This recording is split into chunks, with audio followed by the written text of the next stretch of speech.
जय हिंद दोस्तों। आज मैं पॉलिटी यानी संविधान की दूसरी क्लास शुरू कर रहा हूं, जिसमें आपको फीचर्स ऑफ इंडियन कॉन्स्टिट्यूशन यानी संविधान की विशेषताओं के बारे में बताऊंगा और ये सभी परीक्षाओं के लिए महत्वपूर्ण होगी। तो चलिए हम इसको शुरू करते हैं।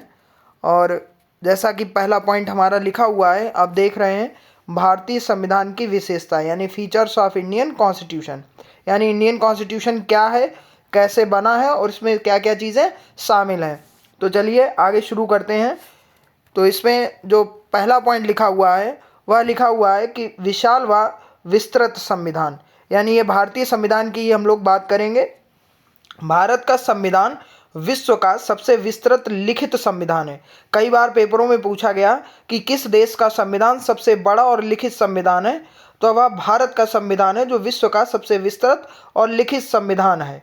इसकी जो विशालता का कारण है वह है केंद्रीय तथा प्रांतीय, अर्थात संघ यानी सेंट्रल गवर्नमेंट और स्टेट गवर्नमेंट दोनों प्रकार की सरकारों का गठन और उनकी शक्तियों का वर्णन है। इस वजह से ये ज़्यादा बड़ा है। भारत के मूल संविधान में कुल 395 अनुच्छेद यानी 395 आर्टिकल, 8 शेड्यूल्स और 12 पार्ट यानी भाग थे। वर्तमान में अनुसूचियों की संख्या 12 है और इसमें पहले संविधान संशोधन 1951 के द्वारा 9वीं अनुसूची को शामिल किया गया था। इसके बाद में 10वीं अनुसूची को 52वें यानी 52वें संविधान संशोधन 1985 के द्वारा शामिल किया गया। 11वीं अनुसूची को 73वें संविधान संशोधन 1992 के द्वारा तथा 12वीं अनुसूची को 74वें संविधान संशोधन 1992 द्वारा संविधान में जोड़ा गया। किंतु संविधान के अगर हम लोग भागों की बात करेंगे तो परिवर्तन तो इसमें हुआ है, लेकिन इसमें जो मूल संख्याएं हैं उनमें कोई परिवर्तन नहीं हुआ। अतः आज भी अनुच्छेदों की संख्या 395 ही है और भाग 22 ही हैं। लेकिन जब हम काउंटिंग करते हैं यानी गणना करते हैं तो गणना की दृष्टि से वर्तमान में अनुच्छेदों की संख्या 465 एवं भाग 25 है। ये आपके वनडे एग्जाम में पूछा जाता है, तो ये ऑप्शन दिए रहते हैं आपको। बाकी आपको अपर एग्जामों में यही रहेगा आपका आंसर, 395 और 22 भाग। आगे बात करते हैं कि सबसे छोटा जो है संविधान वह लिखित संविधान किसका है। तो अमेरिका का संविधान विश्व का सबसे छोटा और लिखित संविधान है। इसमें केवल 7 अनुच्छेद हैं। कनाडा के संविधान में 147 अनुच्छेद हैं। ऑस्ट्रेलिया के संविधान में 128 और अफ्रीका के संविधान में 253 अनुच्छेद हैं। सर आइवर जेनिंग्स ने भारतीय संविधान को विश्व का सबसे बड़ा एवं विस्तृत संविधान की संज्ञा दी है। अगले पॉइंट की बात करेंगे तो इसमें लिखा हुआ लिखित संविधान, अर्थात संविधान लिखित या लिखित हो सकता है। भारत का संविधान एक लिखित संविधान है, यद्यपि इसमें परंपराओं एवं प्रथाओं का भी स्थान है। यदि वह संवैधानिक उपबंधों के अनुरूप ब्रिटेन का संविधान परंपराओं एवं प्रथाओं पर आधारित एक अलिखित संविधान है। तो ब्रिटेन का संविधान कैसा है? अलिखित संविधान है। संयुक्त राज्य अमेरिका यानी यूएसए का संविधान विश्व का पहला लिखित संविधान है। यह भी पेपर में कई बार पूछा गया है। आगे देखते हैं। अगला पॉइंट है उद्देशिका की विशेष शब्दावली। तो इसको हमने पीछे चैप्टर में भी कंप्लीट किया था। संविधान की प्रस्तावना भारत को एक संप्रभुता संपन्न समाजवादी पंथ निरपेक्ष लोकतांत्रिक गणराज्य घोषित करती है। इन शब्दों का अर्थ संविधान की उद्देशिका नामक चैप्टर में दिया गया था और वो हम लोगों ने पीछे इसको पढ़ा भी था। चलिए अगले पॉइंट की ओर हम बढ़ते हैं। संसदीय शासन प्रणाली। तो पार्लियामेंट्री फ्रॉम गवर्नमेंट। संघात्मक संविधान के अंतर्गत 2 प्रकार की शासन प्रणाली स्थापित की जा सकती। एक तो अध्यक्षात्मक शासन प्रणाली हो सकती है और एक संसदीय शासन प्रणाली हो सकती है। अध्यक्षात्मक शासन प्रणाली में राष्ट्रपति कार्यपालिका का वास्तविक प्रधान होता है। उसका निर्वाचन सीधे जनता द्वारा किया जाता है तथा वह नियत अवधि तक कार्य करता है। हमारे यहाँ ऐसा है, लेकिन हमारे यहाँ जो राष्ट्रपति का चुनाव वह इनडायरेक्ट है और वह भी 5 वर्षों के लिए है। अमेरिका में अध्यक्षात्मक शासन प्रणाली है, जबकि हमारे यहाँ संसदीय शासन प्रणाली है। अगला पॉइंट इसी में देखते हैं। संसदीय शासन प्रणाली सर्वप्रथम कहाँ विकसित हुई थी? तो संसदीय शासन प्रणाली सर्वप्रथम इंग्लैंड में विकसित हुई थी और भारतीय संविधान द्वारा इंग्लैंड के समान संसदीय शासन प्रणाली की स्थापना की गई थी। यह प्रणाली केंद्र तथा राज्य दोनों के समान है। भारत का राष्ट्रपति इंग्लैंड के सम्राट के समान कार्यपालिका का नाम मात्र का प्रधान होता है। यानी भारत का जो राष्ट्रपति है वो वास्तविक कार्यपालिका का मालिक नहीं है। वास्तविक कार्यपालिका की अगर बात करेंगे तो वह प्रधानमंत्री के हाथों में है। वास्तविक कार्यपालिका शक्ति जनता द्वारा निर्वाचित प्रतिनिधियों से गठित मंत्रिपरिषद में निहित होती है। राष्ट्रपति अपनी कार्यपालिका शक्ति का प्रयोग मंत्रिपरिषद की सलाह से करता है। इसका प्रमुख प्रधानमंत्री होता है। अनुच्छेद 75(3) यानी 75 के 3 के अनुसार मंत्रिपरिषद सामूहिक रूप से लोकसभा के प्रति उत्तरदायी होती है। यह भी कई बार पूछा गया है कि मंत्रिपरिषद सामूहिक रूप से किसके प्रति उत्तरदायी होती है, तो मंत्रिपरिषद सामूहिक रूप से लोकसभा के प्रति उत्तरदायी होती है। और यह प्रावधान भारतीय संसदीय प्रणाली की सरकार की आधारशिला भी है। चलिए अगले पॉइंट की बात करते हैं। तो इसमें है मूल अधिकार अर्थात फंडामेंटल राइट्स। भारतीय संविधान के भाग 3 को, ये संविधान का जो भाग 3 है उसको मैग्ना कार्टा भी कहा जाता है। इसमें नागरिकों को कुल 6 मूल अधिकार दिए गए हैं, और लेकिन जब मूल अधिकार थे तो कुल 7 थे, जिससे संपत्ति के अधिकार को हटा दिया गया और वर्तमान में 6 मूल अधिकार हैं। और ये जो मूल अधिकार हैं ये हमारे अमेरिका के संविधान से प्रेरित हैं। यह राज्य की विधायी एवं कार्यपालिका शक्ति पर निर्बंधन के रूप में है। मतलब ये जो है इनको कोई भी हनन नहीं कर सकता, इनको कोई भी रोक नहीं सकता। हमेशा इनके लिए ये न्यायालय द्वारा ही इनको असंवैधानिक घोषित किया जा सकता है। इस प्रकार न्यायालय मूल अधिकारों को संरक्षण प्रदान करता है। ये भी पूछा जाता है कि मूल अधिकारों को संरक्षण कौन प्रदान करता है, तो मूल अधिकारों को न्यायालय संरक्षण प्रदान करता है। किंतु मूल अधिकार अत्यंतिक यानी एब्सोल्यूट नहीं है। राज्य द्वारा लोक हित में उन पर निर्बंधन लगाया जा सकता है। जैसे अभी आपने देखा था कोरोना आया था, तो उसमें हमारी राइट टू फ्रीडम उसको हमारा बंद कर दिया गया था, यानी हमको बाहर निकलने की अनुमति नहीं थी। क्यों नहीं थी? क्योंकि वो लोक हित की बात थी। इस वजह से संविधान द्वारा नागरिकों को 7 मूल अधिकार प्रदान किए गए थे, ये मैंने ऊपर आपको बताया था। लेकिन 44वें संविधान संशोधन अधिनियम 1978 के द्वारा संपत्ति के मूल अधिकार को भाग 3 से हटा करके और अनुच्छेद 300 का के अंतर्गत रख दिया गया है और विधिक अधिकार के रूप में इसको बना दिया गया है। चलिए अगले पॉइंट की ओर जब हम बढ़ते हैं, अगले पॉइंट अभी हम इसको बाद में देखेंगे। अगले पॉइंट में हम देखेंगे राज्य के नीति निदेशक तत्व अर्थात directive principles of state policy. संविधान के भाग 4 अनुच्छेद 36 से लेकर 51 राज्यों के नीति निर्धारण में मार्गदर्शक कुछ पवित्र कर्तव्यों का उल्लेख है और इन्हें कहाँ से लिया गया? आयरलैंड के संविधान से लिया गया है। इन कर्तव्यों का पालन कर राज्य एक कल्याणकारी राज्य की अवधारणा को साकार रूप प्रदान करता है। ऑस्टिन ने इन सिद्धांतों को राज्य की आत्मा कहा है। पूछा जाएगा कि ऑस्टिन ने किसको राज्य की आत्मा कहा है, तो यह डायरेक्टिव प्रिंसिपल्स को कहा है, राज्य के नीति निदेशक तत्वों को। इसे न्यायालय द्वारा लागू नहीं कराया जा सकता, अर्थात इनके लिए हम न्यायालय में नहीं जा सकते हैं। परंतु 42वें संविधान संशोधन 1976 के द्वारा राज्य के नीति निदेशक तत्वों को मूल अधिकारों पर प्राथमिकता प्रदान किया गया है। इसी तरीके से आगे जो हम देखते हैं तो इसमें है हमारे नागरिकों के मूल कर्तव्य। तो मूल कर्तव्यों की बात करेंगे तो ये हमारे संविधान में, मूल संविधान में इनका कोई जिक्र नहीं था। आज वर्तमान में ये हमारे संविधान में है। मौलिक कर्तव्यों का समावेश मूल संविधान में नहीं था। सरदार स्वर्ण सिंह समिति की सिफारिश पर 42वें संविधान संशोधन अधिनियम 1976 द्वारा संविधान में भाग 4 का और अनुच्छेद 51 का को जोड़कर कुल 10 मौलिक कर्तव्यों को जोड़ा गया है। और अभी वर्तमान में अगर हम देखेंगे तो वर्तमान में हमारे पास कुल 11 मूल कर्तव्य हैं। इसे रूस के संविधान से लिया गया था और 86वें संविधान संशोधन अधिनियम 2002 द्वारा 11वें कर्तव्य के रूप में 6 से 14 वर्ष तक के बच्चों को शिक्षा का अवसर प्रदान करने का कर्तव्य बच्चों के माता पिता या संरक्षक पर आरोपित किया गया। यानी वर्तमान में हमारे पास कुल कितने हैं? 11 मौलिक कर्तव्य हैं और 6 हमारे मूल अधिकार हैं। मौलिक कर्तव्य हमारे रूस से लिए गए हैं, जबकि जो हमारे मौलिक अधिकार हैं वह हमारे यूएसए से यानी संयुक्त राज्य अमेरिका से लिए गए हैं। तो चलिए अगले पॉइंट की ओर हम लोग बढ़ते हैं। अगला पॉइंट है, चूँकि ये हम जो पॉइंट पढ़ रहे हैं ये संविधान की जो विशेषताएं हैं उनके बारे में हम लोग पढ़ रहे हैं, हमारे संविधान में क्या क्या खास चीज़ें हैं।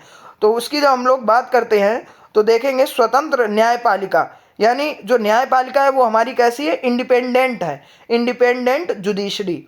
तो संघात्मक संविधान में संघ और राज्य के मध्य विवाद के समाधान और संविधान के निर्वाचन का दायित्व न्यायपालिका पर होता है। उस पर संविधान और मूल अधिकारों के संरक्षण का भी दायित्व होता है। इसके लिए न्यायपालिका का स्वतंत्र एवं निष्पक्ष होना जरूरी है। भारतीय संविधान द्वारा एक एकीकृत एवं स्वतंत्र न्यायपालिका की स्थापना उसकी एक महती विशिष्टता है। एकीकृत न्यायपालिका के शीर्ष पर सर्वोच्च न्यायालय है, राज्यों में उच्च न्यायालय एवं उसके बाद क्रमशः अधीनस्थ न्यायालय तथा उसके लिए संविधान में न्यायाधीशों की नियुक्ति, वेतन भत्ता पद से हटाए जाने के संबंध में स्पष्ट प्रावधान किए गए हैं और जिससे उन पर सरकार द्वारा किसी प्रकार का दबाव न डाला जा सके, अर्थात वह स्वतंत्र कार्य करें।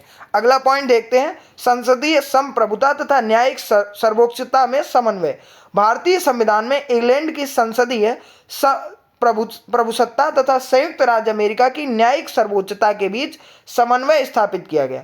ब्रिटिश पार्लियामेंट द्वारा निर्मित कानून को किसी भी न्यायालय में चुनौती नहीं दी जा सकती है। वहीं अमेरिका में न्यायालय को संविधान का संरक्षक एवं अभिभावक का दर्जा दिया गया है। अतः वहां की न्यायपालिका कांग्रेस द्वारा निर्मित कानून तथा कार्यपालिका द्वारा पारित किए गए किसी भी आदेश का परीक्षण करती है कि यह संविधान के उपबंधों के विपरीत तो नहीं है। यदि ऐसा होता है तो उन कानूनों एवं आदेशों को निरस्त कर देती है। भारत में संसदीय शासन प्रणाली को अपनाकर संसदीय सर्वोच्चता को स्वीकार किया गया, लेकिन इसके साथ साथ सर्वोच्च न्यायालय को यह अधिकार भी दिया गया है कि वह उन विधियों एवं आदेशों को निरसित कर दे, अर्थात समाप्त कर दे, जो संविधान के विरुद्ध हैं। संसद को भी अधिकार है कि वह विधि के द्वारा न्यायपालिका की शक्तियों को सीमित कर दे। ये संसद के पास भी पावर है। दुर्गादास बसु ने इसे एक अद्भुत समन्वय बताया। किसने? दुर्गादास बसु जी ने। ये फैक्ट कई बार पूछे जाते हैं और यूपीएसआई में ऐसे प्रश्न ज़्यादा पूछे जाते हैं। अगले पॉइंट की ओर हम लोग बढ़ते हैं। अगला पॉइंट है हमारा नम्यता और अनम्यता का अनोखा मिश्रण, यानी unique combination of rigidity and flexibility. संशोधन की दृष्टि से संविधान नम्य है, अर्थात फ्लेक्सिबल है, तथा अनम्य यानी रिगिड दो प्रकार का होता है। वे संविधान जिनमें संशोधन की प्रक्रिया जटिल होती है वे अनम्य यानी कठोर संविधान, तथा वे संविधान जिसमें संशोधन सरलता से किया जा सकता है नम्य संविधान कहलाते हैं। भारतीय संविधान में संशोधन संसद द्वारा साधारण बहुमत, विशेष बहुमत तथा विशेष बहुमत और आधे राज्यों के अनुसमर्थन द्वारा किया जा सकता है। इस प्रकार कुछ उपबंध तो आसानी से हैं, किंतु कुछ उपबंध कठिनाई से संशोधित किए जाते हैं। इस तरीके से भारतीय जो संविधान है वह नम्य भी है और अनम्य भी है, जिसके कारण इसे नम्यता व अनम्यता का अनोखा मिश्रण कहा जाता है। सर आइवर जेनिंग्स ने भारतीय संविधान को आवश्यकता से अधिक कठोर संविधान कहा है, जबकि केसी वियर के अनुसार भारतीय संविधान अधिक कठोर तथा अधिक लचीले के मध्य एक अच्छा संतुलन स्थापित करता है। तो चलिए अगले पॉइंट की ओर बढ़ते हैं। अगला पॉइंट है हमारा केंद्राभिमुख संविधान, अर्थात जो हमारा संविधान है वो कैसा है और इसमें किस किस चीज़ का वर्णन है। तो ये हमारा जो संविधान है इसमें पॉइंट में केंद्राभिमुख संविधान की बात की गई है। मोर सेंट्रल वेस्ट कॉन्स्टिट्यूशन। भारतीय संविधान के अनुच्छेद 1 के अनुसार भारत अर्थात इंडिया राज्यों का एक संघ होगा, अर्थात हमारे संविधान में भारत के जो नाम दिए गए, इंडिया के जो नाम दिए गए वो दो ही दिए गए। क्या क्या दिए गए? भारत और India. India that is Bharat shall be a union of states.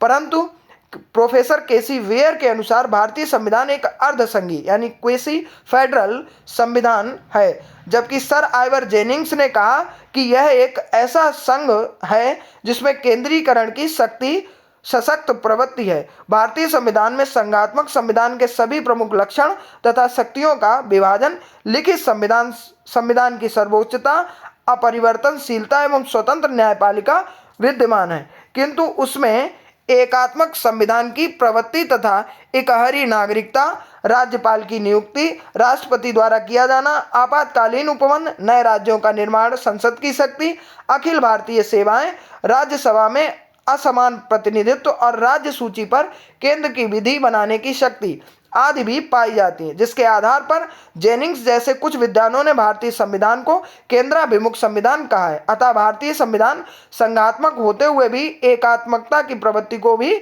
धारण करता है। डॉक्टर अंबेडकर ने कहा है कि संविधान को संघात्मक के तंग ढांचे में नहीं डाला गया है। जी ऑस्टिन ने भारतीय संघवाद को सहकारी संघवाद यानी कोऑपरेटिव फेडरलिज्म की संज्ञा दी है। आगे देखते हैं हम लोग। इसमें दिया गया है एकल नागरिकता यानी सिंगल सिटीजनशिप। ये हम पूरी संविधान की विशेषताएं ही आपको बता रहे हैं। संघात्मक संविधान द्वारा सामान्यतः दोहरी नागरिकता यानी प्रथम संघ की और द्वितीय राज्य की का प्रावधान किया जाता है। जैसे अमेरिका में दोहरी नागरिकता है।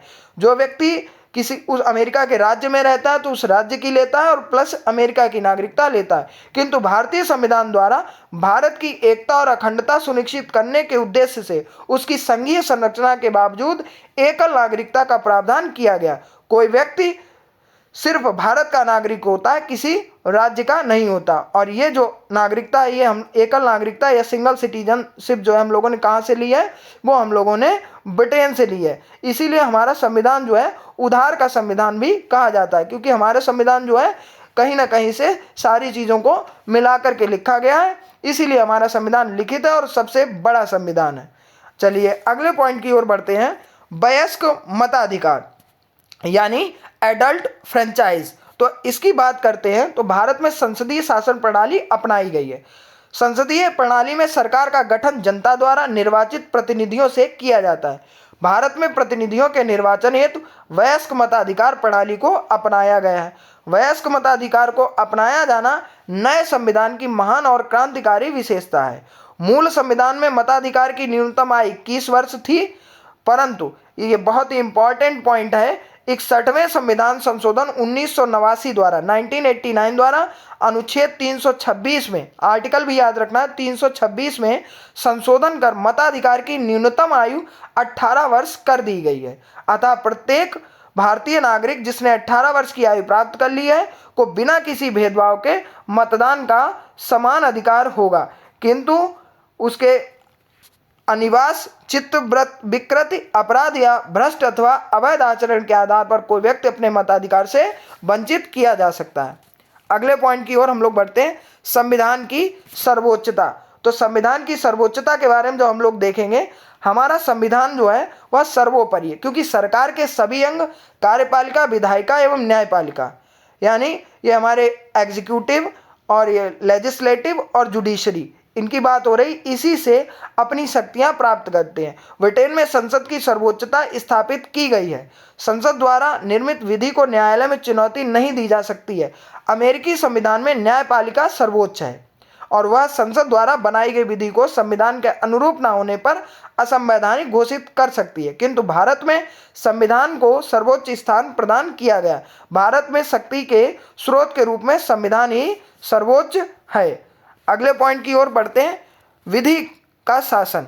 तो विधि के शासन की बात करते हैं तो विधि का जो शासन है, भारतीय संविधान की बात करेंगे। भारतीय संविधान विधि के शासन की स्थापना करता है, जिसके तहत सभी नागरिक विधि के समक्ष समान हैं। इसके साथ साथ राज्य एवं सरकार के सभी अंग एवं प्राधिकारी विधि द्वारा नियमित एवं नियंत्रित होते हैं।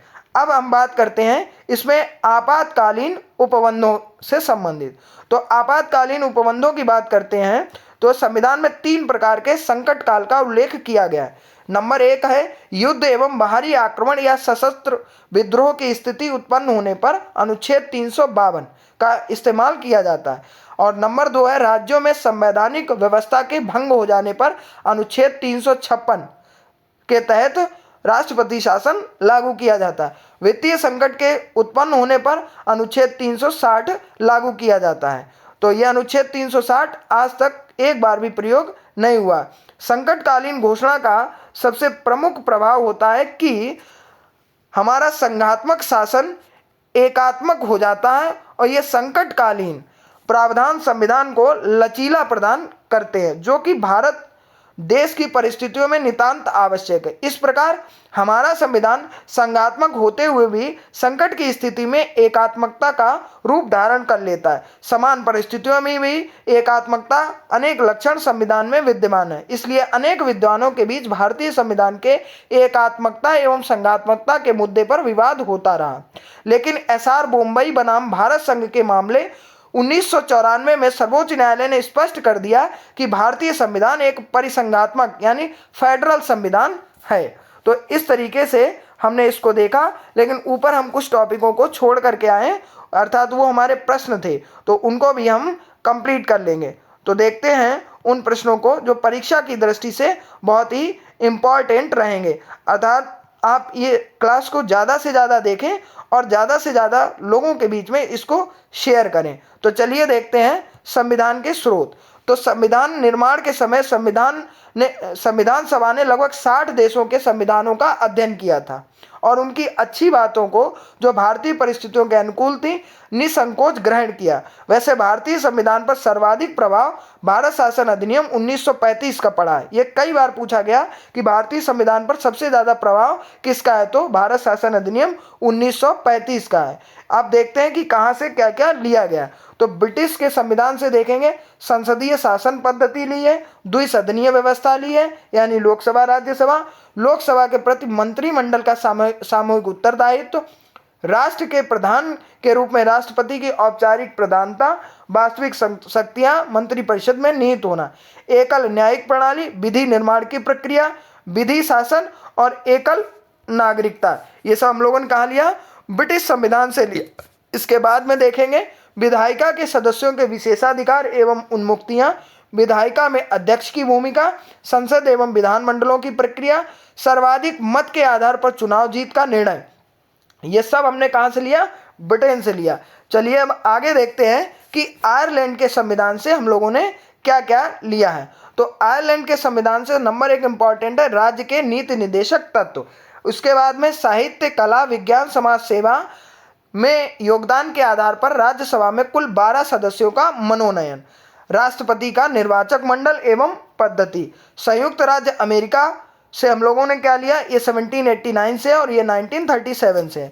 तो इससे हम लोगों ने मूल अधिकार लिए, उद्देशिका का विचार लिया है, राष्ट्रपति पर महाभियोग की प्रक्रिया, स्वतंत्र न्यायपालिका, न्यायिक पुनरावलोकन का सिद्धांत। ये सब हम लोगों ने कहाँ से लिया है, ये सब हम लोगों ने अमेरिका के संविधान से लिया है। आगे देखेंगे लोक जनहित याचिका, सर्वोच्च न्यायालय में उच्च न्यायालय के न्यायाधीशों को पद से हटाए जाने की प्रक्रिया, उपराष्ट्रपति का पद, वित्तीय आपात, संविधान संशोधन में राज्य विधायिकाओं द्वारा अनुमोदन का प्रावधान।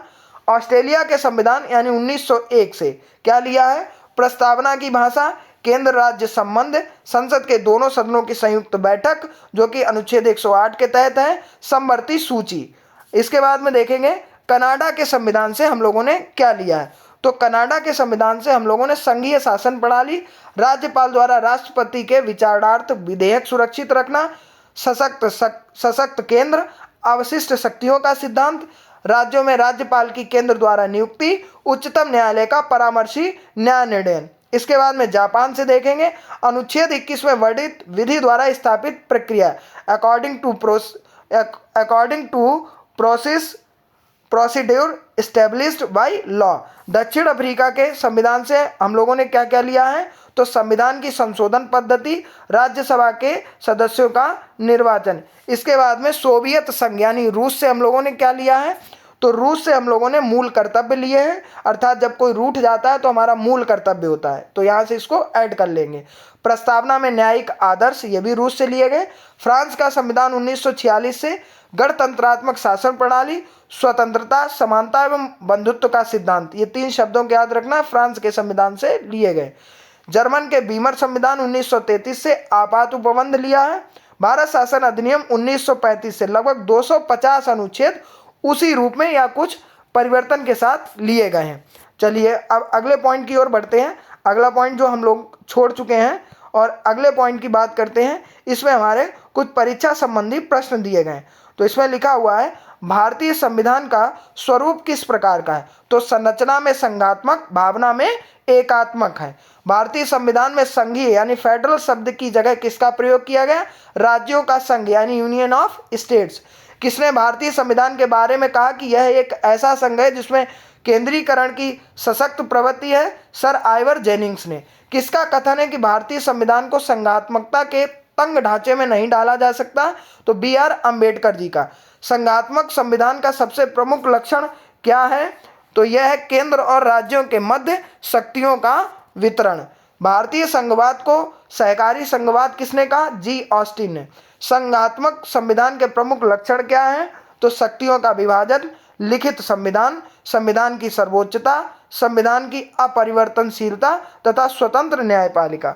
भारतीय संविधान में एकात्मक संविधान के प्रमुख लक्षण कौन कौन से हैं, तो एकल नागरिकता है, राज्यपाल की और राष्ट्रपति की नियुक्ति, मतलब राज्यपाल की राष्ट्रपति द्वारा नियुक्ति, आपातकालीन उपबंध, अखिल भारतीय सेवाएं, संसद की नए राज्य निर्माण की शक्ति, और इसी तरीके से राज्य सूची पर संसद की विधि बनाने की शक्ति।